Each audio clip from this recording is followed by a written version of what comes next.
सभी मौलाना जी, उलेमा जी, जिन्होंने इसको आयोजित किया, सभी जन भाइयों और बहनों, मेरे ख्याल से पहले अगर इसकी शुरुआत करें तो हम इस दौर क्यों आए, ये सबसे बड़ा सवाल उठता है। 70 साल के बाद हम लोग दोबारा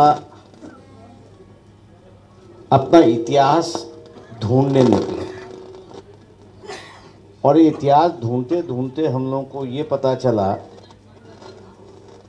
कि वहीं हम 1947 की स्थिति में आ चुके हैं। इसके जिम्मेदार कौन है? मेरे ख्याल से हम सभी जन जिम्मेदार हैं।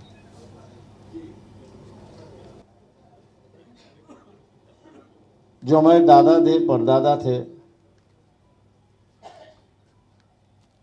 जिनके साथ उन्होंने संबंध नहीं रखा, जिनको 2 हाथ लंबे रखा, क्या उनके साथ में हम लोग बैठते नहीं, उठते नहीं हैं? उठना बैठना मैं अलग बात कहता हूं, लेकिन उनके साथ में संबंध होना, ये मेरे ख्याल से हम लोग की सबसे बड़ी गलती है। हम लोग जब तक अपनी गलतियां नहीं मानते तब तक मैं समझता हूं कि रास्ता नहीं बनता। सवाल ये है कि हम लोग कांग्रेस के साथ गए और आज उसी कांग्रेस को जो है वो हम ये कह रहे हैं कि वो हमारी हिफाजत नहीं कर सकती।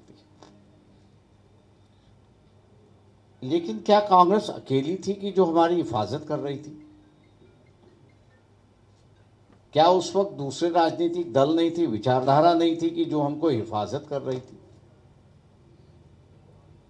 समाजवादी थे, मार्क्सवादी थे, मानवतावादी थे, कि जो हम लोगों के साथ में बैठ के कंधा से कंधा लगाकर आंदोलन में होते थे, जुलूस में होते थे, अत्याचार के खिलाफ आवाज उठाते थे और इस देश की एक सेक्युलर मिजाज जो है उसका जिंदा रखते थे।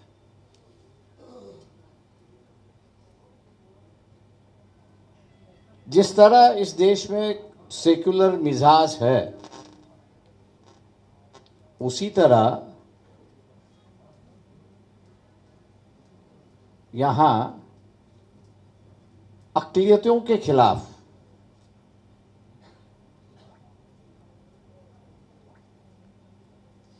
अपनी बात रखने के लिए और करने के लिए एक संगठन भी है और उनके पीछे ताकत भी है।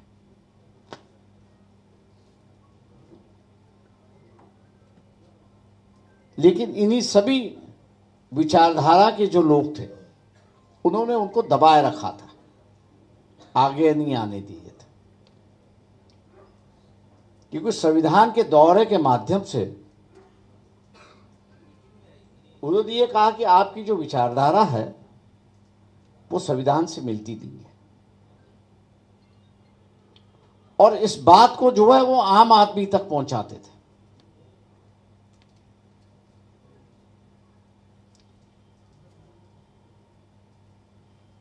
जो नफरत की जिंदगी नहीं चाहता था, अमन और शांति की जिंदगी चाहता था, वो इन लोगों से दूर रहा।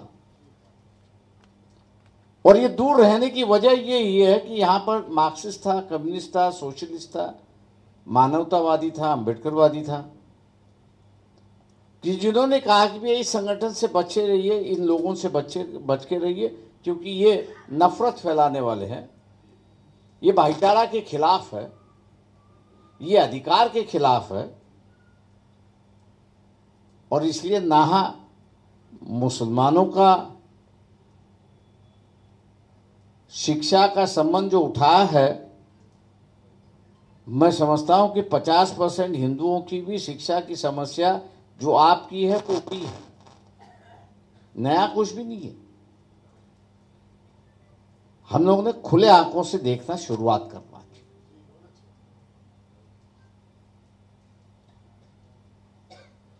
आप जिस तरह से एनआरसी के खिलाफ आवाज उठा रहे थे, तो मैंने कई लोगों से कहा भी है, इसको मुस्लिम इशू मत बनाइए, आप इसकी गहराई में जाइए। लेकिन दुर्भाग्य है कि उस वक्त की लीडरशिप जो है गहराई में नहीं गई, और गहराई में नहीं गई इसकी वजह से उसे इस बात का पता भी नहीं चला कि इस देश में एक पिंडारी नाम का एक समाज भी था,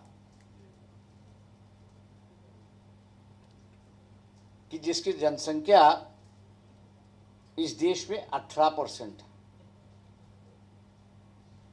उसमें से पिंडारियों में से 3% जो है वो मैं मान के चलता हूं कि सूफियों को मानते हैं, बाकी जो है वो हिंदुओं में।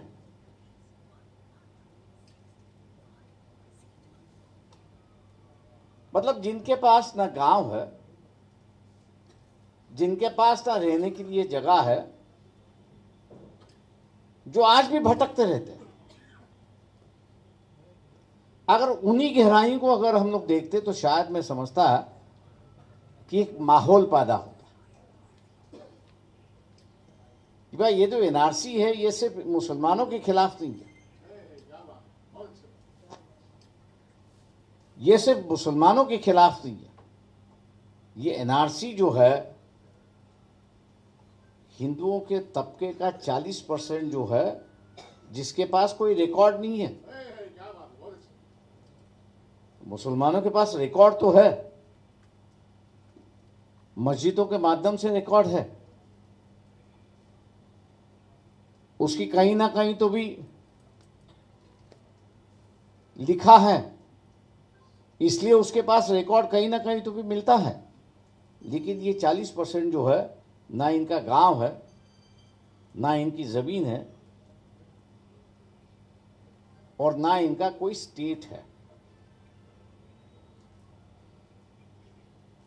इस बात को हम लोग ने जब उठाया, पार्टी की ओर से उठाया,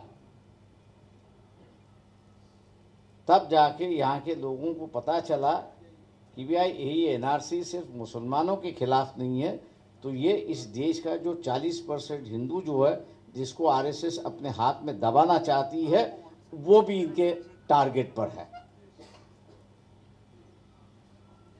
हम लोग जब तक अपना आईना बढ़ाते नहीं, हम लोग जब तक अपनी सोच बढ़ाते नहीं, तब तक मैं ये कहूंगा कि हम लोग आइसोलेट होते हुए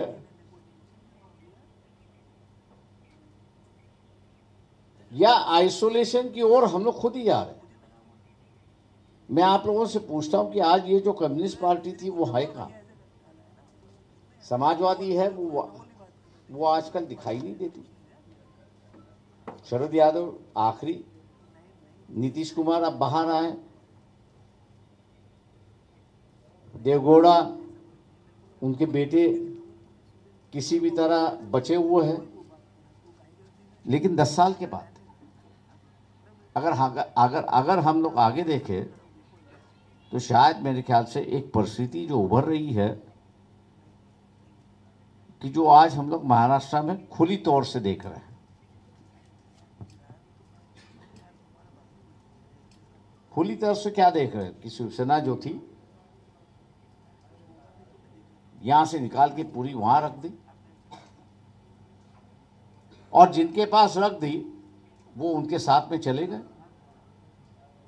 मतलब नंगा करने का जो एक तरीका इस देश में शुरुआत हुआ है, क्या हम लोग इस बात को एहसास करेंगे या नहीं करेंगे? कल कांग्रेस का भी वही होगा।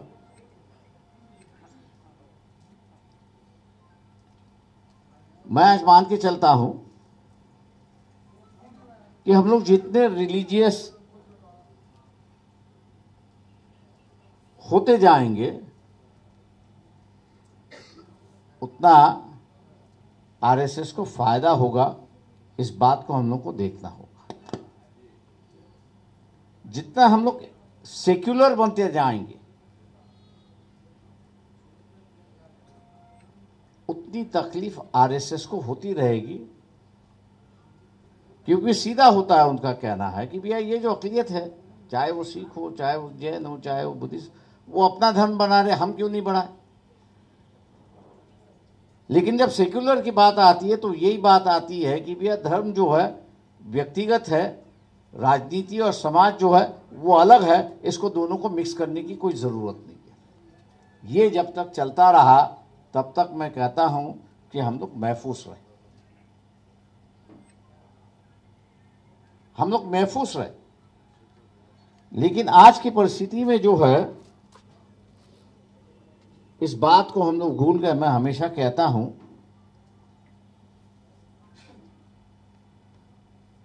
कि मुसलमान भी महात्मा गांधी को भूल गया। जब तक महात्मा गांधी की समाधि जो है दिल्ली में, राजघाट जो है, 1978 में जब जनता पार्टी की सरकार आई तो एक गलती हुई, मैं जानता हूं उसको। वो यही हुआ कि उन्होंने आरएसएस के जो मंत्री थे, जनसंघ के जो मंत्री थे उस वक्त, उन्होंने उस राजघाट पर उनको शपथ ग्रहण करने की इजाजत दी। उसके पहले गांव में बात यह फैली थी कि ये जो महात्मा गांधी की हत्या हुई उसमें इनका हाथ था। जैसे ही इनकी शपथ हुई, दूसरे दिन से इन्होंने शुरुआत किया कि अगर हमारा कोई हाथ होता तो क्या हमको शपथ लेने के लिए इजाजत मिलती। तो अपने आप को जो है उन्होंने बरी करवा दिया। जो एक रोक थी उस रोक से उन्होंने अपने आप को बरी करवा लिया, और बरी करने के बाद वो रुके नहीं हैं। वो आज ऐसे मुकाम पे आके पहुंचे हैं कि वो आज ये कह रहे कि हम संविधान बदल देंगे। बात बराबर है उनकी। उनका नया संविधान जो है वो गठित हो चुका है। वो इसी बात का और इसी वक्त को वो रुक रहे हैं कि कब हमारी मेजॉरिटी आती है। हमारी पूरी मेजॉरिटी आती है और विरोध करने के लिए कोई बचता ही नहीं है। और इसलिए आज के वक्त में मैं समझता हूं मोहम्मद पैगंबर के बिल की जितनी चर्चा होगी उतनी बड़ी अड़चन आरएसएस को होगी। और उसकी वजह यह है कि हर कोई चाहता है कि अपने दिन की हिफाजत हो। हर कोई, किसी भी मजहब का हो, किसी भी धर्म का हो, वो यही चाहता है कि जो दिन है उसकी इज्जत बरकरार रहे।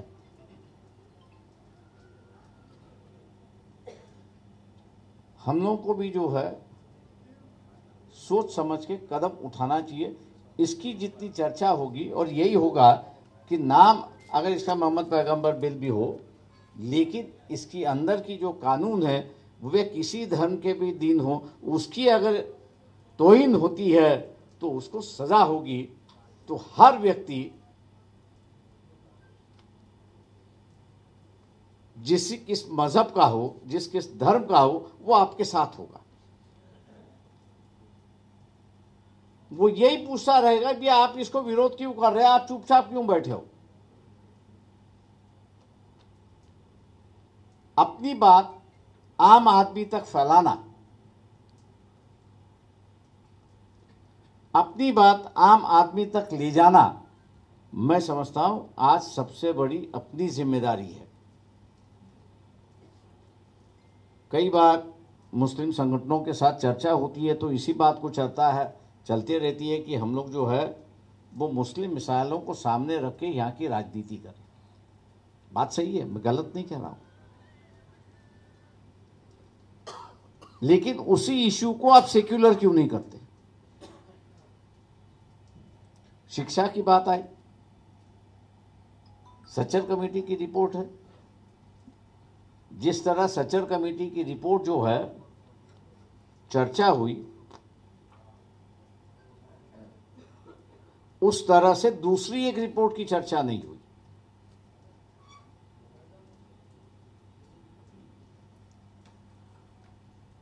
और वो है बैकवर्ड हिंदुओं की चर्चा। उसकी भी अगर आंकड़े देखा जाए तो सच्चर कमेटी के बराबर ही उनके आंकड़े हैं। शिक्षा यहां भी नहीं है, शिक्षा वहां भी नहीं है।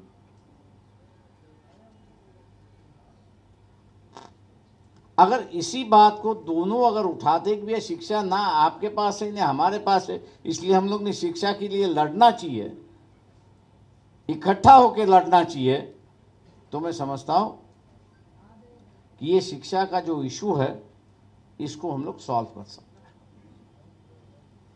इसका एक रास्ता निकल सकता है। लेकिन जिस दिन हम लोग इसको एक माइनॉरिटी का इशू बनाएंगे, क्योंकि माइनॉरिटीज को जितनी भी सहूलतें हैं वो मैं मान के चलता हूं उसका तख्ता बन चुका है, उसमें कोई ऐड करने की जरूरत नहीं है, उसमें कोई हिफाजत करने की जरूरत नहीं है। लेकिन विद्यार्थियों की संख्या कैसी बढ़े इसको ही हम लोग को देखना होगा। और इसलिए मैं ये कह रहा हूं कि हम लोग सेक्टेरियन होके, मतलब अलग अलग होके मांग करने के बजाय अगर मिलकर अगर मांग करेंगे तो मैं मान के चलता हूं कि यहां जो एक माहौल पूरी तरह से रिलीजियस करने का, धार्मिक करने का जो बेड़ा कई संगठनों ने लिया है उसको हम लोग तोड़ सकते हैं, ऐसी एक परिस्थिति है। मैं हमेशा कहता हूं कि उस महाराष्ट्र की विधानसभा में हम लोग के पार्टी से कोई नुमाइंदा चुन के नहीं गया। शिक्षक मतदार संघ से कपिल पाटिल जो है, जिसको हम लोग ने चुनाया था, उससे कहा भी इस बिल को तुम रख सकते हो, मतलब कोशिश करूंगा। तो मैंने कहा देख ले। सभी लीडरान से हम लोग ने वहां पे बात की, सबने मुझसे ये कहा कि भैया प्रकाश जी से ये वक्त सही है इस बिल को लाने का। तो मैंने उनसे यही कहा भैया आप अगर सही समझे तो ये सही वक्त है, अगर आप ये कहते हो कि ये सही वक्त नहीं है तो सही वक्त नहीं है, मतलब तय तो अपने को करना है सही है नहीं है। बोले क्या करना है इसको? मैंने कहा इंट्रोड्यूस करना है, सदन के माध्यम से इसको आगे ले जाना है। तो बोले कपिल से कहिए कि उसको पेश करे।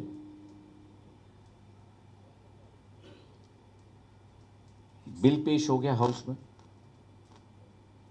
सदन ने उसको स्वीकार कर लिया। अब उसका कानून बनना बाकी है। अगर यही सदन में जो चुने हुए मेंबरान है उनका अगर विरोध होता तो वो उसके नाम से ही शुरुआत होता, वे इसका नाम बदल दो, इसको और कई नाम से पेश करते। लेकिन उस बात की उन्होंने चर्चा नहीं की, उन्होंने सिर्फ वक्त की बात चर्चा की कि ये सही वक्त है या नहीं है। तो मैंने कहा पहले इसको इंट्रोड्यूस तो करवा दो। मैंने कहा इंट्रोडक्शन के लिए ये सही वक्त है, किस दिन मंजूर करना है, मैंने कहा वो आप लोगों को तय करना है। मैं इतना ही आप लोगों से कहना चाह रहा हूं कि आज भी सेक्युलर मिजाज जो है वो बाकी है, वो खत्म नहीं होगी। अगर वो खत्म होती तो शायद मेरे ख्याल से मोहम्मद पैगंबर बिल जो है वो हम लोग सदन के पठन पे कभी रख भी नहीं सकते थे, ना उसका कोई सोच भी सकता था। अब रही बात इसकी जो है इसकी मंजूरात करने की बात है। अब इसको मंजूरात करना है तो सदन में मेजॉरिटी होना जरूरी है। अब ये मेजॉरिटी जो है वो इलेक्शन से आती है, और अब जो है मैं मानता हूं कि इसकी मेजॉरिटी बनाने का जो रास्ता है वो हम लोग को यहां पे बनाना होगा, ऐसा मैं मान के चलता हूं।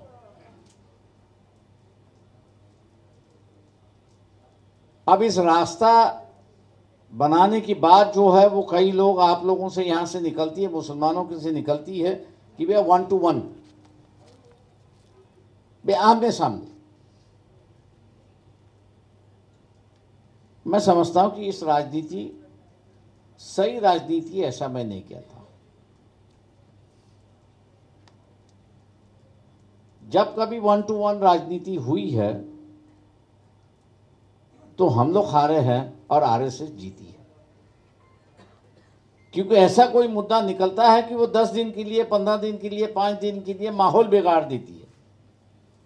और माहौल बिगड़ता जब है तो वो अपना कम्युनल बन जाता है, रिलीजियस बन जाता है और उसी पर वो वोट देके बाद में पछताता है। ऐसी एक परिस्थिति है। तो एक सही वक्त पर उस वक्त की क्या राजनीति हो, मेरे ख्याल से उस वक्त हम लोग को डिसाइड करना जरूरी है, ऐसा मैं मान के चलता हूं। रही बात, मैंने जैसे कहा कि माहौल बिगाड़ने की बात है, मैंने शुरुआत में ही कहा कि हमने दोस्ती किससे की। 2014 में हम लोग ने दोस्ती किससे की। मैं नहीं कहूंगा कि पब्लिकली उसका जवाब दो, आप अपने आप को जवाब दो। मुद्दा यह था कि उस वक्त की सरकार करप्ट थी, तो मैं कहता हूं पूरी करप्ट थी। लेकिन दूसरी तरफ की जो आने वाली सरकार थी उसकी विचारधारा क्या थी? उसकी विचारधारा जो है, किसी ने अगर we and his brotherhood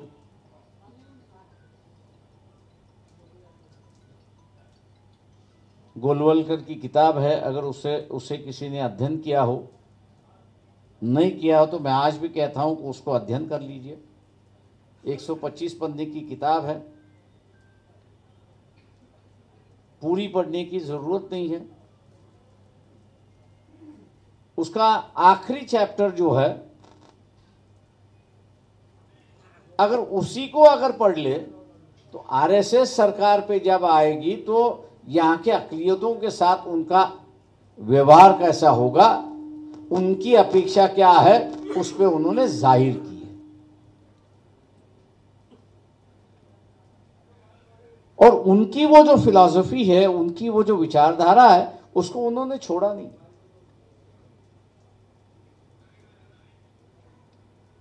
corruption एक बीमारी है, सही है,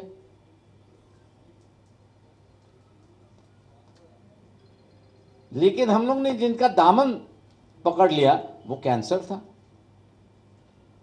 वो आज कैंसर हम लोग को खा रहा है और वो इतने जोरों से अब शुरुआत हो चुका है कैंसर कि वो यहां किसी को भी बाहर उनके खिलाफ जो है, उनके खिलाफ अगर आवाज करोगे तो वो छोड़ने के लिए तैयार भी थी। वो अपनी विचारधारा जो है इस देश में लागू करना चाहते हैं। अब 2014 में ये गलती हो गई कि हम लोग ने करप्शन की वजह से सेक्युलर फोर्सेस का दामन छोड़ दिया और जो है धार्मिक पार्टियों की विचारधारा लेने वाले जो है उनका हम लोग ने दामन हाथ में ले लिया। अगर यहां दंगों की इतिहास हम लोग देखें तो शायद मेरे ख्याल से जिस वीपी सिंह के साथ में हम लोग थे, हम लोग ने इतिहास बदला। मैं नहीं जानता आप लोग कितने बार इस बात को पहचानते हो या नहीं।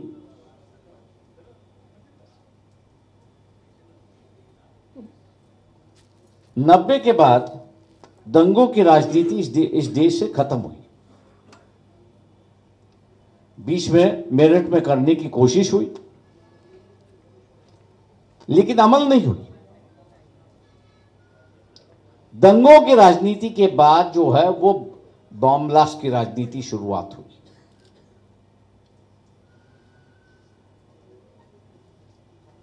मतलब जब तक यहां पर हिंदू मुसलमान अपने आप में लड़ते नहीं रहेंगे तब तक यहां जितने भी धार्मिक राजनीतिक पार्टियां, आरएसएस, बीजेपी वाले जो है वो पनप नहीं पाएंगे, ऐसी एक परिस्थिति है। नफरत की राजनीति पर उनका पनपना जो है, बढ़ना जो है, वो उन्होंने बुनियाद बना दिया है।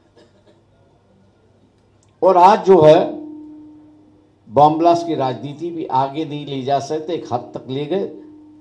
इसलिए उन्होंने एक नया तरीका ढूंढा है कि एक तरफ मुसलमानों को पकड़ो, उसको मारो, और इतनी बेरहमी से मारो कि लोगों की रूह कांप लगे। उसी तरह दूसरी तरह जो वो दलितों के साथ वही तरीके का अत्याचार दोबारा शुरुआत हो चुका है। मेरा कहने का मतलब है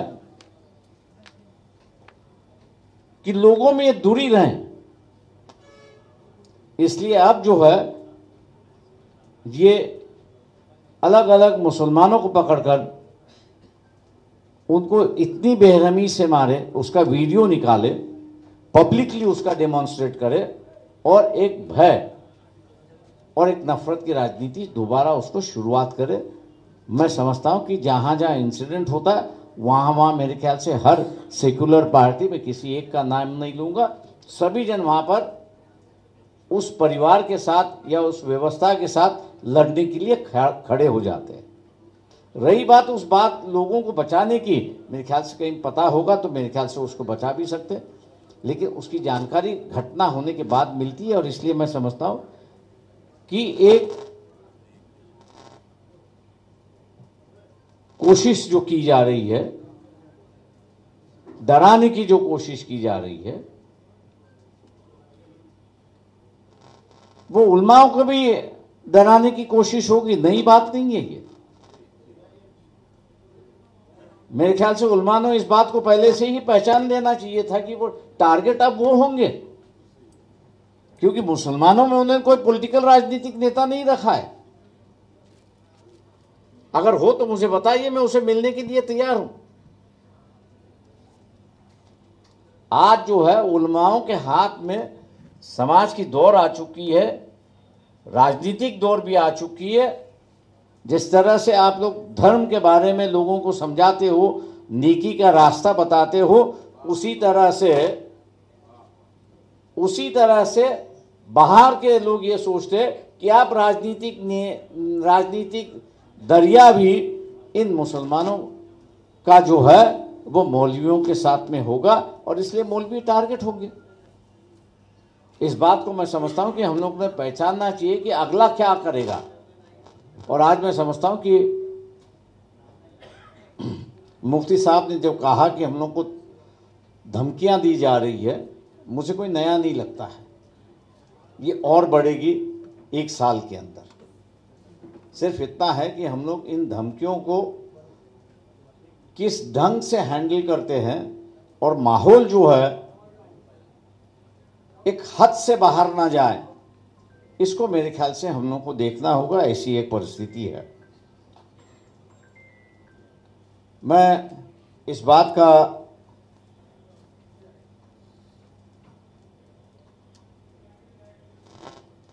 ये करता हूं, मैं नहीं जानता आप लोगों ने कितनी बाबा साहब की जो है मूवमेंट को समझ लिया है या समझने की कोशिश की हो।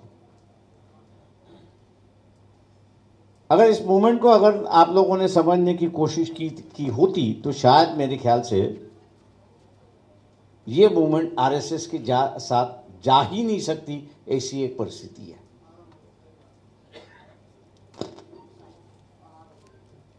क्योंकि जो शुरुआती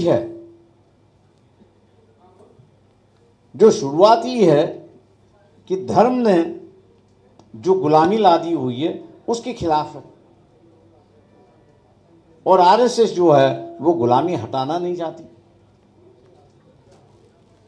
मतलब दोनों का जो है 36 का आंकड़ा जो कहते हैं वो 36 का आंकड़ा है। ऐसी एक परिस्थिति है, ना ये इसके साथ जा सकता है ना उसके साथ जा सकता है, जब तक दोनों बदलते नहीं तब तक। और इसलिए मैं मान के चलता हूं कि आज के वक्त में ना दलितों के पास रास्ता है ना आपके पास रास्ता है।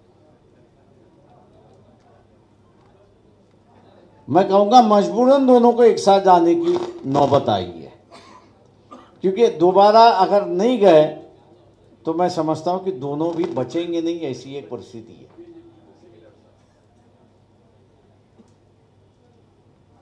क्योंकि 90 की बात मैं अगर कहूँ कि यहाँ दंगों की राजनीति क्यों खत्म हुई, तो आप लोगों ने जो है, मैं उस वक्त काफ़ी बड़ी पैमाने में राजनीति में था, तो कई मुस्लिम संगठनों से हमारी बात हुई। वो कहते थे हम कांग्रेस के साथ है।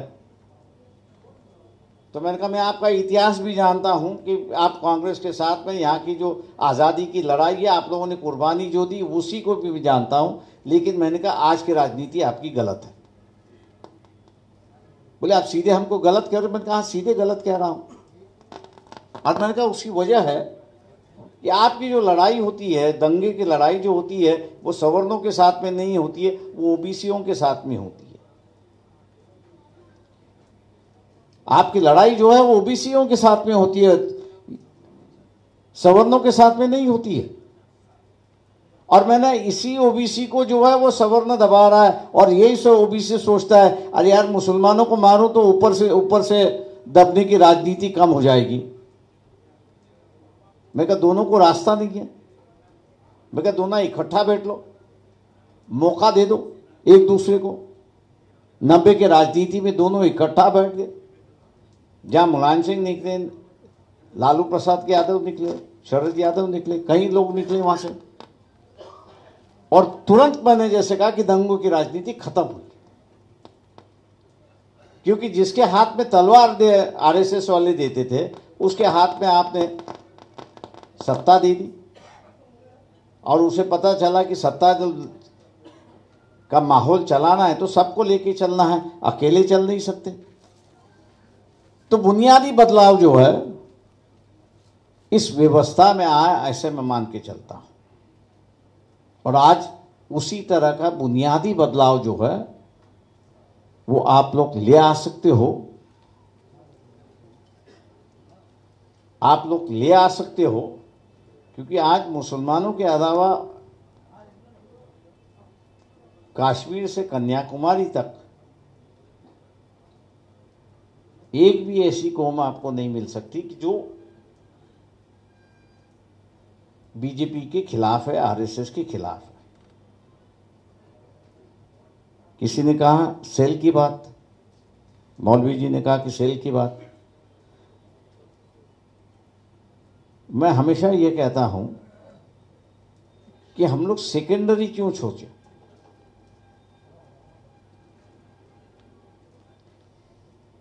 मैं इस बात को ये कहता हूं कि जिसके साथ हाथ मिलाना है वो सीधे सीधे हाथ मिलाइए, बराबर के रिश्ते से हाथ मिलाइए। और इसलिए आज जो बम्बई इतनी बड़ा शहर है, उस बम्बई की शहर की भागदौड़ जो है, वंचित की जो है, आबुल साहब यहाँ पर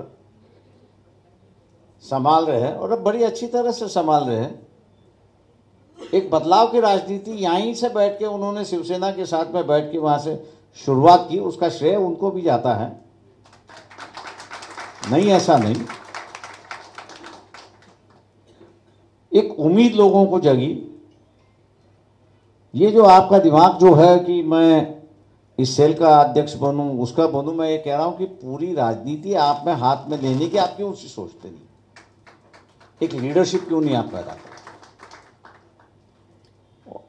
और जब तक ये हम लोग सेकेंडरी सिटीजनशिप रहने की चर्चा जब तक नहीं छोड़ते, तब तक मेरे ख्याल से हम लोग जो है वो आगे आने से रुकेंगे।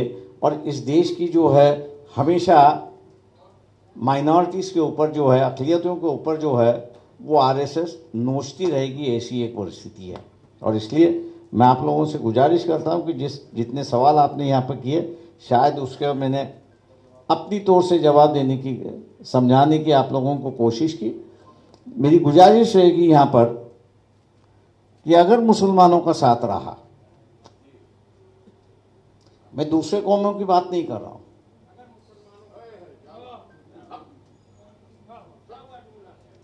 अगर मुसलमानों का साथ रहा तो मोदी दोबारा 2024 में आ नहीं सकता, ये आप लिख के ले लीजिए।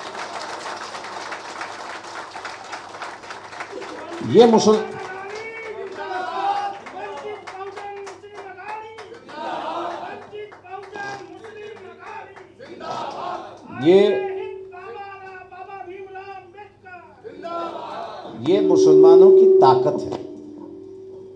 आपसे कई लोग जुड़ना चाहते हैं, ऐसा नहीं कि नहीं। आप बिखर जाओगे, जो जुड़ने के लिए उनके पास ताकत है ही नहीं। आपके पास संख्या है, हर राज्य में संख्या, हर शहर में आपकी संख्या है। बाकी जो है जिनकी संख्या कम है वो यही कहते हैं कि भैया किसी के साथ जुड़ेंगे तो हमारी ताकत बनेगी। अगर कोई खड़ा ही नहीं रहा तो फिर हम विरोध क्यों करें? जो है उसी में फिर संभाल लो। और इस बार मैं कहता हूं कि अगर बदलाव की अगर लहर जो चलेगी वो मुसलमानों के यहां से बदलाव की लहर चलेगी। तो इस बात को सभी को एहसास है कि 2024 में जो है वो कतई मुसलमान जो है बीजेपी को वोट नहीं देगा। ये कई लोगों की धारणा बन चुकी है। अब सिर्फ इतना है कि आप कहीं इस साइड न जाए ना उस साइड ना जाए, जाना है आपको एक साथ जाना है, एक तरीके से एक रास्ते पे चलना है। दो राह पर आपको नहीं चलना है। एक रास्ता अगर आप लोगों ने पकड़ लिया तो मैं मान के चलता हूं कि जो मजलूम है, कि जिनकी आवाज दिखाई नहीं देती, जैसे मैंने कहा कि एनआरसी में अगर उन छोटे समाजों को लेकर अगर हम लोग रास्ते पर नहीं उतरते तो यहाँ का जो सोचना पढ़ा लिखा जो है उसको इस बात को एहसास नहीं होता कि भैया ये सिर्फ मुसलमानों के खिलाफ नहीं है, ये जो है हिंदुओं के खिलाफ भी है। ये वर्ग मेरे ख्याल से आप लोगों से जुड़ सकता और एक बड़ी ताकत यहाँ पर बन सकती है। मैं उम्मीद करता हूँ कि मुसलमानों में राजनीतिक नेता 2024 तक कोई आ जाएगा, ऐसा मुझे नहीं लगता है। तो ये मुसलमानों की 2024 की जो सामाजिक राजनीतिक दौर जो है वो उलमाओं को ही संभालनी होगी। और मैं उम्मीद करता हूं कि उलमा जो है इस दौर को संभालेंगे और एक नया रास्ता बताएंगे। इन्हीं लफ्ज़ों के साथ मैं अपने शब्दों को विराम देता हूं।